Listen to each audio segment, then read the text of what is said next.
real sense, yeah, the timing is wrong.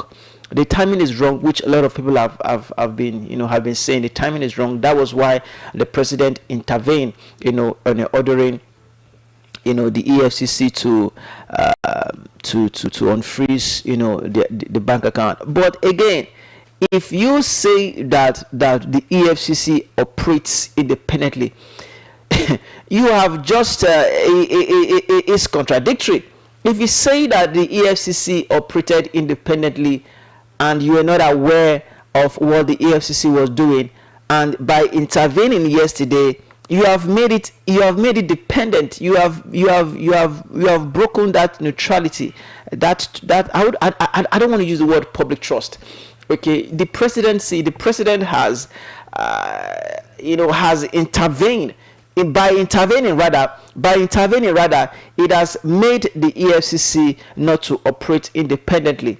Okay, there shouldn't be any interference. So by interfering yesterday, I think that in a layman's language, you don't fall our hand. That's what, in street language, the president has fallen our hand. If it is actually an independent corrupt anti-graft agencies, by the president intervening yesterday, that means there is nothing independent concerning the EFCC, about the EFCC. There is nothing independent. So that's the way it is. So so yes, would I blame the EFCC for taking such move? Should the EFCC be blamed for taking such move? Yes and no. Okay, yes, they should be blamed for not completing their investigation. Okay, because according to reports, the investigations is still ongoing. The EFCC said there were fraudulent activities, huge fund transfer from that account, and the EFCC did not tell us who this huge funds transfer, where are they going to? Yes, they did say they are going to corporate entities, but were you able to identify those corporate entities? Who are the owners of those corporate entities? Those corporate entities, have you been able to identify if those entities are contractors? Have you been able to identify who are the owners of those entities? Have you been able to identify what were they paid for? Have you been able to identify? Because the FCC said about 11 billion. That particular account is for ecological fund, federal allocation account, and other monies, financial flows that comes to that account, about 11 billion. Now, have the EFCC been able to trace what those funds, what were they transferred for? What was the purpose of those funds transfer? So the EFCC should not make a rush in taking a move. Investigation can take 3 years. Investigation can take years. It can take months, weeks. Remember, they discovered it on the 2nd of August. That was on Saturday, on Sunday, and few days after, less than a week, they moved it. It shouldn't be so. You carry out your investigation properly. Make sure that every evidence, even if all the money in that account, were wiped off, still be investigating, because if you have carried out your investigation and you keep quiet, just wait for, because the governor is on immunity. So if you have carried out your investigation and these investigations are implicative, so you wait for that particular tenure to finish, then you can now go after whoever the individuals that have participated in that fraud. So that is the blame part that I will give to the EFCC. Carry out your investigation first. Let your investigation, let it be complete. Bring out convincing evidence beyond every reasonable doubt. Your evidence must be solid enough, that you say, when this particular gentleman was the governor of this particular state, these were the things that we discovered during his administration. You present it to the courts, you present it to the courts, and you go ahead with your prosecution. So that is how to do things like this, because it is sensitive now, because since the EFCC has frozen the account, the general perspective would be that the APC administration is coming after the Adeleke administration in Osun State, so as to weaken the effectiveness of a Accord party ahead of the governorship election. So that would be, of course, will be the general interpretation of the common man. But those who are experts, those who are people who know what they are doing, they will not think like that, expressly. They will first of all, just at what I've done now, look at other area before jumping into conclusion. All right, so that is how far I can go on that particular story. It's taken us more than 10 minutes to analyze. All right, let's go to the next story. Yes, Osun. Tinubu has exposed myth of EFCC independence. This is coming from article. Tinubu has exposed myth of EFCC independence. Article. Former Vice President Atiku Abubakar has said that President Bola Ahmed Tinubu's order to the Economic and Financial Crimes Commission (EFCC) to vacate the court order freezing the Osun State government account has undermined claims that the anti-graft agency is independent in the presidency. So that was what I said earlier. The president said that he was not aware that the EFCC is carrying out an investigation on that particular state government, that he was not aware, and he said that there was the EFCC there was no form of external interference on the EFCC, but you have also interfered by calling on the EFCC to unfreeze. So you have interfered. So that was what I said earlier, and that is what Atiku did said this morning, yesterday in a statement. Okay, let me continue with that story. Atiku, in a statement by Senior Special Assistant on Public Communication Frank Shaibu, said the president, through the directive, has perhaps unwittingly exposed the fiction of institutional independence under his administration. All right, so he has he has exposed the fiction of institutional independence under his administration. So if you say that an anti-graft agency, if you are claiming that an anti-graft agency is independent, you allow them do their job. Okay, you allow them do their job irrespective of what people will say.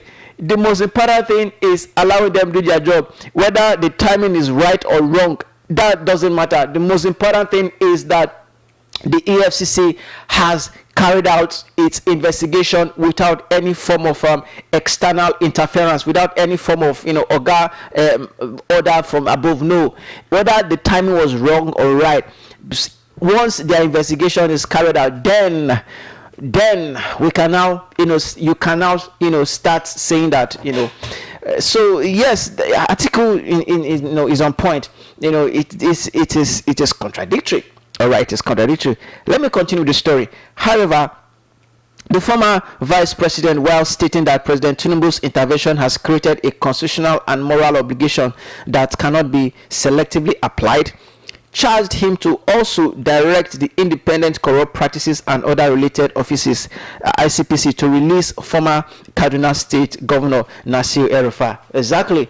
So if you have interfered in the operations of the EFCC, you must also do the same. So that is what Atiku is trying to say. Okay, so you cannot interfere on a particular matter regarding the EFCC, whereas there are other matters that would, if you think that the timing, according to the word the president used, the timing is what is concerned about, then you can also do so too. You can extend that interference to other agencies. So Nasir El-Rufai has been held by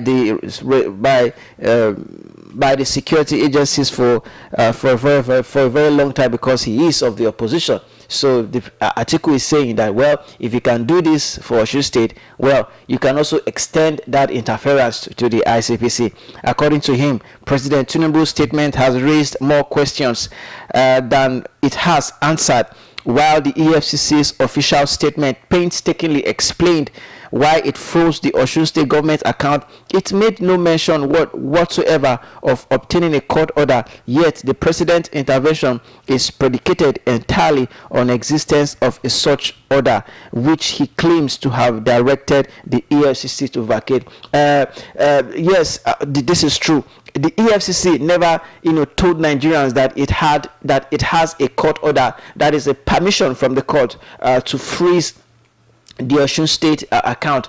But the president did said in his statement yesterday that he should vacate the court order, that he should seek a court order, vacating the previous court order mandating or directing or empowering the EFCC, to freeze the account. But implicatively, this is what I'm looking for.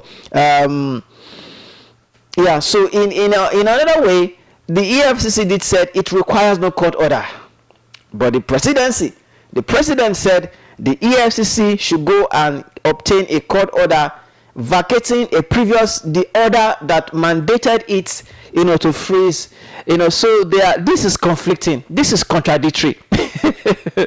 You can see the logic.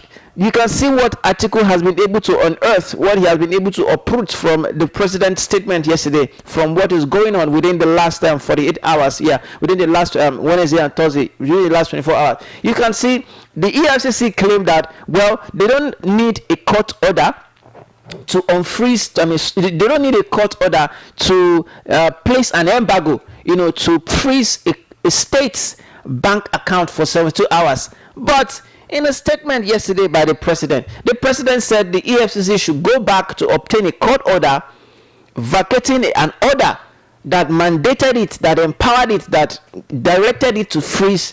I hope you understand what I'm trying to say. So it is conflicting, it is contradictory. There is no synchronization in action. There is no the actions of what the president said and what the EFCC said, they are just two parallel lines. They are just two parallel lines. The EFCC said that they don't require a court order to freeze a state bank account or any individual's account now for 72 hours. Now, the president in a statement yesterday said, directed the EFCC to obtain a court order vacating the previous order, mandating it to freeze. So it is just simple for somebody to understand. Okay, let me continue with what Atiku said. Now he said, if indeed there was a court order, why did the EFCC omit such a fundamental fact from its official accounts? If there was none, then the president has introduced into the public discourse a legal process that exists nowhere in the EFCC's own narrative. Nigerians deserve a coherent explanation instead of conflicting versions from the same government. That was what I said earlier. Okay, it's just conflicting. It's just conflicting. There's no straight line. That was the word I used. There's no straight line. They are just operating on their own. They are just operating on their own. The EFCC said they don't require a court order to freeze an account. The president said the EFCC should go back to the court to obtain a court order to vacate, the freezing of Osun State bank account. So these are conflicting things that the presidency, need to sit down and address, amicably. So I'm sure very soon, within the next hour, the presidency will issue a statement with what Atiku said. All right, the statement continues. Atiku's comment continues. President Tinubu cannot have it both ways. He cannot claim that he neither knew of nor interferes in the operations of the EFCC, and in the very next breath announced that he has directed the commission to discontinue its action and return to court. If the EFCC promptly complies with that directive, then Nigerians have before them undeniable proof that the commission is not as operationally independent as the president wants the country to believe. Exactly. Exactly. But that was what I said in that particular first story. Okay, the president, the EFCC, the president claims that the EFCC did it without his knowledge, without an interference without an external interference. Now you are now interfering of what the EFCC has done. So it is a slap. It's a slap on the face of this administration. Seriously speaking, it's a slap on the face of this administration. All right, so let us move to the next headline. Let's move to the next headline. This is still from this is I think this is the Sun newspaper. Military uncovers top ISWAP commanders hiding around Lake Chad. The military has uncovered the identities of senior commanders of ISIS and the Islamic State West African Province ISWAP operating around the Lake Chad region in northern Borno State, following the exploitation of intelligence recovered during a recent offensive operation. The acting military information officer, headquarters Joint Task Force Northeast Operation Hadinkai, Captain Mohammed Goni, disclosed this in a statement issued in Maiduguri yesterday. According to him, the terrorist leaders were identified after troops recovered several technical devices and other high-value intelligence materials during an operation against ISWAP fighters on the fringes of Lake Chad in Borno State. Among the recovered items, he said, was a camcorder allegedly used by ISWAP members to record propaganda videos and document their operational activities. Goni explained that forensic exploitation of the recovered devices yielded actionable intelligence that enabled troops to identify terrorist locations, as well as several ISWAP commanders operating within the Mangari, Metele, Dagon, Chikun axis along the fringes of the Lake Chad basin in Abadam and Kukawa local government areas of Borno State. According to the story, he identifies the key terrorist figures as Abu Musa al-Mangawi Bashua, described as Wali, who is the governor of ISIS West Africa Province. His deputy, Amirul Jaish Muhammad Jida, popularly known as the One-Handed Man, and Hamad Abu Hanifa, identified as Amirul Fia of ISWAP. Right, yeah. So kudos to the Nigerian military for identifying the hideouts. So the next thing now is for you to do. The next thing that is expected of the Nigerian army, the Nigerian military, is to move in with their might, is to move in with their expertise, is to move in with their professionalism, and make sure that their hideout is completely destroyed, is completely obliterated, is completely exterminated. The individuals there, dislodge that particular hideout, so that these people's operations can once again be weakened.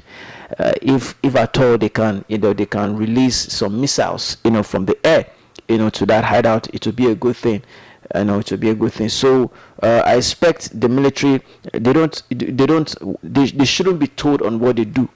It is their field. It is their field. So we believe that in the coming days, in the coming weeks and months, we will have a report. There will be a report that the Nigerian military, has destroyed that particular hideout in the fringes of Lake Chad, Borno State. Okay, let's go to the next headline. All right, in case you just joined us, it is 37 minutes gone past the hour of 8 o'clock. This is Overt Radio. We are broadcasting to you live from Lagos. Lagos is a center of excellence, the city that never sleeps. This is the breakfast show here on Overt Radio, and it's been sponsored by Lifeback Pharmacy and Stores Limited, marketers of Ogama QS soft gel and anti-malaria medicine. They are also marketers of Swedish bitters. Okay, you can go to our various social media platforms. We are currently streaming on YouTube. You can go to our various social media platforms on X, Overt Radio Live, on Instagram, Overt News, on TikTok, overt.radio.lagos, and also on YouTube, Overt Radio Live. Now, the next headline. PFIPC, ICPC uncovers 2 more fake agencies, recommends Adeyemi's prosecution after Tinubu's probe. The Independent Corrupt Practices and Other Related Offences Commission, ICPC, said it has uncovered 2 additional fictitious government agencies allegedly created by Adeyemi Matthew, the suspected mastermind behind the fake Presidential Foreign Investment Promotion Council, PFIPC. The commission also recommended his prosecution after its investigation established that he allegedly forged presidential documents, fabricated government instruments, and unlawfully occupied a government office to operate the fake agency. Chairman of the ICPC, Musa Aliyu, disclosed the findings yesterday while briefing State House correspondents after presenting an interim investigative report to President Bola Tinubu at the presidential villa. The investigation followed a 30-day directive issued by the president on July 7th after allegations emerged over the directives of the purported presidential agency. Aliyu said the commission discovered that in addition to the PFIPC, Adeyemi allegedly created the FCT Investment Promotion Agency, the FIPA Investment Promotion Agency, and the Foreign Investment Promotion Agency, Public-Private Partnership, FIPA and PPP. The ICPC also discovered that Adeyemi created 2 additional fictitious government agencies apart from the one already known in the public domain. Which one was already known in the public domain? The PFIPC. Aliyu explained that the suspect allegedly used fabricated legislative instruments presented as enabling laws to give the fictitious agencies an appearance of legitimacy and relied on them to open bank accounts with a commercial bank. This is what he said. His quote. Let me quote him now. It has been established that Adeyemi Matthew was never appointed by the federal government or any authority whatsoever. The Presidential Foreign Investment Promotion Council, which sometimes they called the President Foreign Intervention Promotion Council, was never established by any law, executive order, or any valid instrument of government, he said. Well, this was what I said. This, while anytime I come across this story, anytime I treat them independently, I always say that that any agency at all that has been established, any agency, either a ministry, an agency, a department, parastatal, any agency that is in existence or that will be in existence, it must be backed by an act, by a law, because that substantiates, that gives the legality, that gives legal operational whatever, that makes it legal for it to be operational. So this is crime on its own. This is crime on its own. So I want, yes, the investigation has been done. The ICPC has carried out their own investigation. So I don't know the recommendations that were given, and it has not been known yet to the public. But what I want to say is part of the recommendation is, apart from prosecuting Adeyemi, there are people within the government agencies. There are people within the corridors of power. Because this man cannot do this thing alone. There must be somebody, an insider, within this administration. It can be within the presidency. There must be an insider that is pushing the files from table to table. Either the person can be a clerk, the person can be a cleaner, The person can be a gateman. The person can be an assistant director, and anybody. Okay, anybody. So anybody that enabled these agencies to, for yes, it has not been established, but according to previous report on this particular issue, this man, went to the budget office. So the people that attended to him, the people that said that, sorry, Oga, this budget proposal came late. It cannot be inserted in the 2025 budget. It will be inserted in the 2026 budget. That particular person that said that thing to him, according to report, punishment should be meted on him, or her, because he went to the first person. The first person said that what does he have, and he said that, well, that I shouldn't worry, that when the budget is approved, he will settle. So those people, heads should be able to rule in the government agencies that this man has approached. So that is what I'm saying. So it should also be, I want to believe that these people should also, it should be included in the recommendations that that the ICPC gave. It should be included in the report. This recommendation should be included in the report that was submitted to the president by the ICPC. All right, let's go to the next story. It is 44 minutes gone past the hour of 8 o'clock. Customs intercepts pump action rifles at Tinkan port. Suspects on the run. Customs intercept pump action rifles at Tinkan port.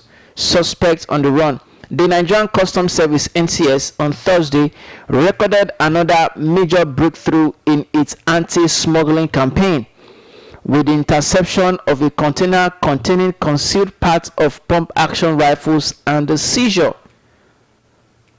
of illicit cannabis-infused product valued at 373.8 million naira at the Tinkan Island Port Command.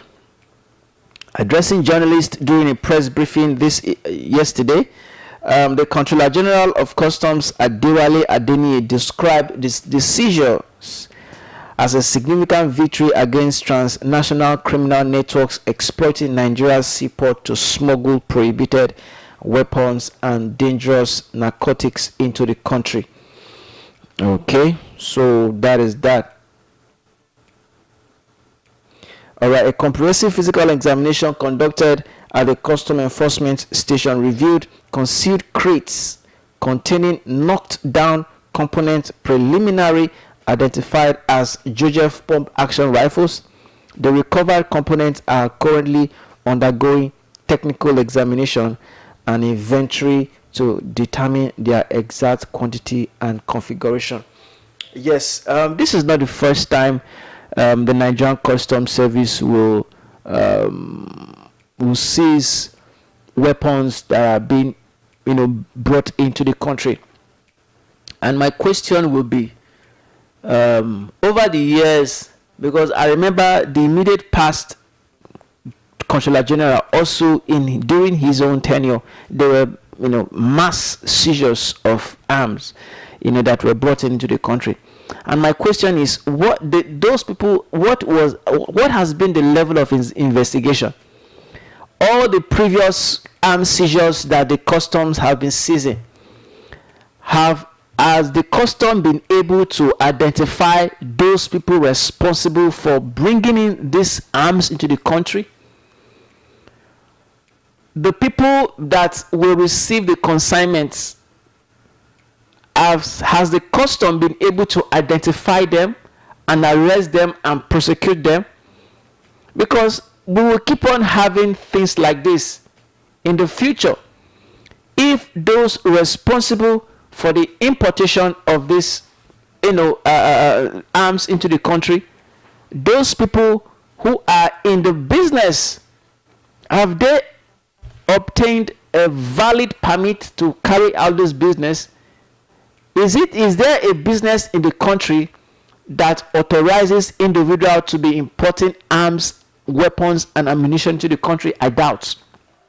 So what I'm saying is that all the previous seizures of arms at Tinkan ports, at the various ports, from previous customs leadership, what has been the level of investigation on the people that were responsible in importing these arms? Have they been prosecuted? So these are the questions that the Nigerian customs need to answer. These are the questions that need to be asked and answered. These are the things that the media, should be concerned about. Now, according to the story, the suspect is on the run, so they should make sure that they go after the suspect. On the run, what does that mean? If the person is on the run, will you leave him to escape? In the next 3 years, in the next 2 years, in the next, we'll read about another arms seizure. So those people that are responsible in importing arms into the country, they should be prosecuted. At least there will be information. There will be names attached to the crates, to the consignments, the companies, the owners of these companies. The relevant authorities should go after them, prosecute them, and make sure that they face the law, so that it will be a deterrent. If things like this, if people behind this business, if they are not prosecuted, if they are not punished, if they are not investigated, they will still find other means, because the port is not the only means of bringing in things into the country. The port is not the only way of bringing things into the country. There are other entries, either through land, through the airports, through the seaports, boundaries. Nigeria shares boundary with about 3 countries in Africa. So the custom should do everything possible in ensuring that the suspect that is on the run is being captured, and he or she should be able to face it, to have his day in court. And previous arms seizures, because this is not the first time the Nigerian custom will seize weapons, will seize arms. Previous arms seizures, the customs should also revisit those past seizures and ensure that the companies behind this, either individuals, either companies, they should be investigated, prosecuted, and made to face the law. That is that on that particular story. It is 15 minutes gone past the hour of 8 o'clock. We move to the next story. This is coming from the Punch newspaper. Yes, health crisis. Lagos short of 40,000 doctors. This is coming from Sowonlu. Lagos short of 40,000 doctors. Lagos State Governor Babajide Sanwo-Olu on Thursday said the state faces a deficit of about 40,000 doctors and another 40,000 nurses, while its health sector requires at least 100 billion above current budgetary provisions to meet the needs of its growing population. The governor also disclosed that more than 1.5 million residents had enrolled in the state's health insurance scheme, Ilera Eko, as the government intensified effort to build a sustainable healthcare system. Sanwo-Olu spoke at the opening of the second Eco Health Convention held at the Oriental Hotel, Victoria Island, Lagos. The governor described the shortage of health workers and funding as the 2 biggest challenges confronting the state's healthcare system, warning that donor funding for disease control was shrinking. The Lagos State Governor said, and I quote, "Lagos needs 40,000 doctors to serve this population properly. We have about 7,000. We need roughly 40,000 nurses. Every doctor in Lagos today, in effect, doing the work of 10, he said. All right. He added, the second gap is money. There is a shortfall of at least 100 billion between what our health budget provides and what this system genuinely requires.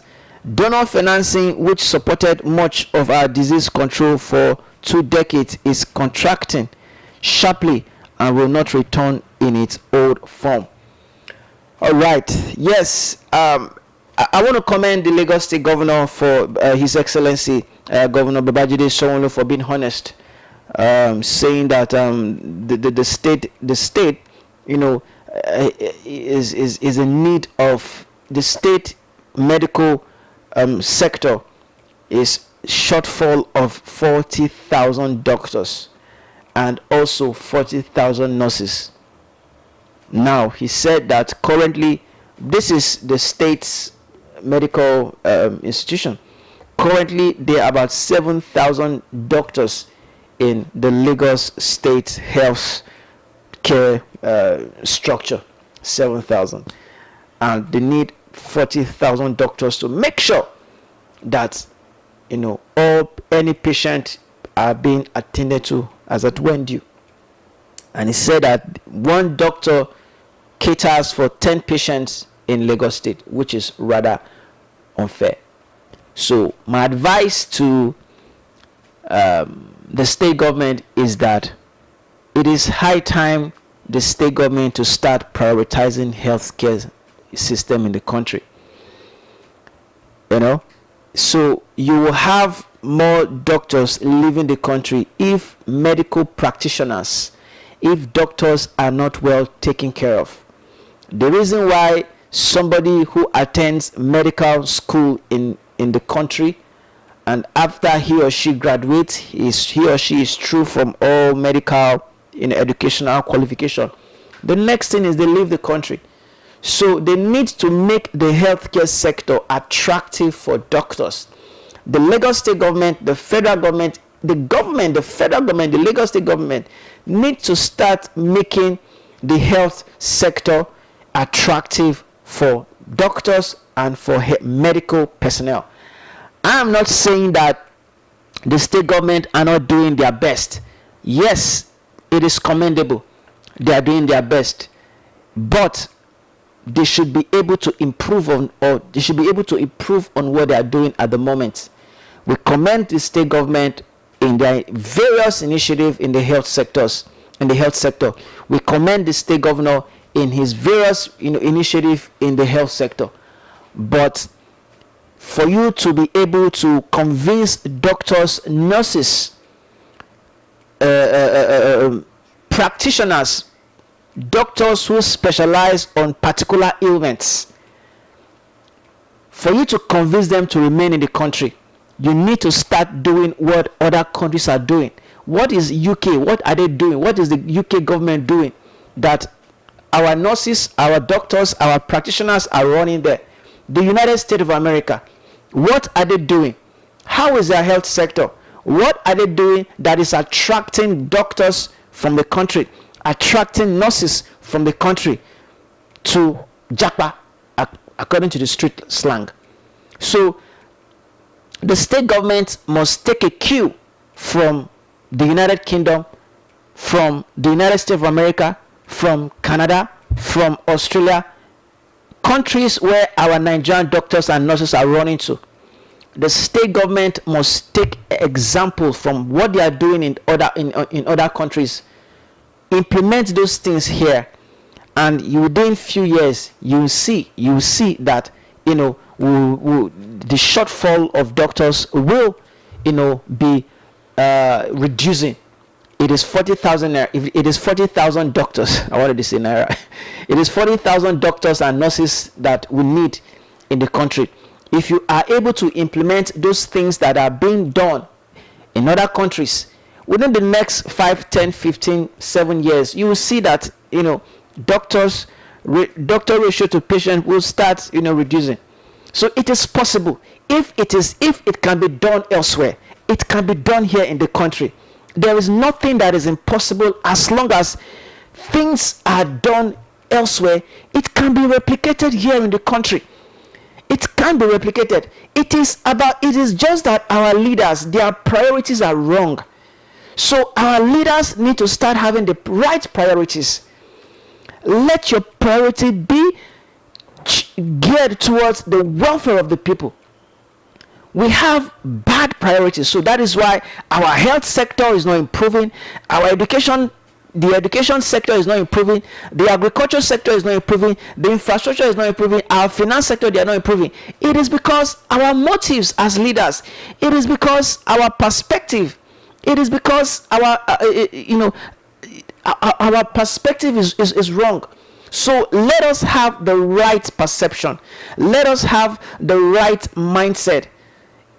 It is the priority that matters. If the priority of a leader is right, the country will develop. If the priority of governors in the states is right, the state will develop. So let us set our priorities right.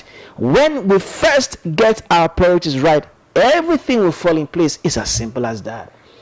It is because those people out there, those leaders in the developed countries, their priorities are right. So that is why things are working for them.